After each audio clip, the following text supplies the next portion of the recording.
আসসালামু আলাইকুম বন্ধুরা, কেমন আছেন? আশা করি ভালো আছেন। আলহামদুলিল্লাহ আমিও ভালো আছি। তো বরাবরের মতো চলে আসলাম ইমানের আলোচনা নিয়ে। তো আজকের আলোচনার বিষয় ইতিকাফ পর্ব ২২। তো চলুন দেখি আলোচনায়। ইতেফা ইতি ইতিকাফ সম্পর্কে আল্লাহ সুবহানাহু ওয়া তাআলা বলেন, আমি ইব্রাহিম ও ইসমাঈলকে আদেশ করলাম, তোমরা আমার ঘরকে তাওয়াফকারী ও ইতিকাফকারী ও রুকু সিজদাকারীদের জন্য পবিত্র রাখো।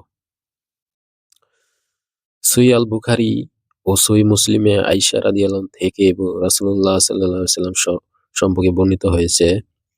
রাসূলুল্লাহ সাল্লাল্লাহু আলাইহি ওয়াসাল্লাম পবিত্র রমজানের শেষ দশকে ইতিকাফ করেছেন।